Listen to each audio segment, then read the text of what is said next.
মাংস শুধুমাত্র আমরা পেনি খেয়ে যাচ্ছি, সেটা খেলেই যে আমাদের আয়রনের ঘাটতি বা পরিপূর্ণ পুষ্টি আমরা পেয়ে যাব সেটাও পুরোপুরি না। তার জন্য প্রয়োজন হচ্ছে মাংসকে সঠিকভাবে প্রিজার্ভ করা। মাংস আমরা গরুর মাংস যখন আমরা ফ্রিজে তুলবো তার আগে অবশ্যই মাংসটাকে ঠান্ডা করে নিতে হবে এবং পার্ট পার্ট করে মাংসগুলি আমরা রাখবো, খুব বেশি চেপে ফ্রিজে মাংস রাখবো না। আরেকটা হলো মাংস যখন আমরা ফ্রিজে রাখবো, রাখার পরে হচ্ছে একটু অনেকক্ষণ ধরে ফ্রিজটা বন্ধ রাখতে হবে, অন্তত ৩-৪ ঘন্টার মধ্যে যেন ফ্রিজ আমরা বারবার না খুলি সেই দিকে সতর্কতা অবলম্বন করতে হবে।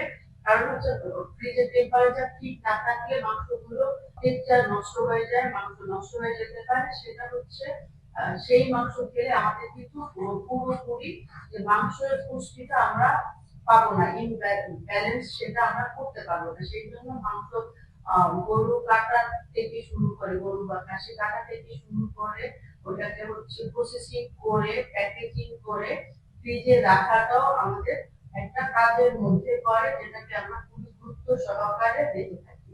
সো হচ্ছে মাংস প্রিজার্ভ করার সময় আমাদের বিশেষ নজর রাখতে হবে। এরপরে রান্না মাংসের বিষয়টা একটু বলি। রান্না মাংস অনেক বেশি রান্না না করাটাই বেটার, কিন্তু এবার অনেক গরমের মধ্যে পড়ছে। সো হচ্ছে আমরা মোটামুটি যতটুকু খাবো ওই পরিমাণে, বিশেষ করে 2 থেকে 3 দিনের বেশি মাংস যেন আমরা ফ্রিজে না রাখি সেই দিকে খেয়াল রাখতে হবে।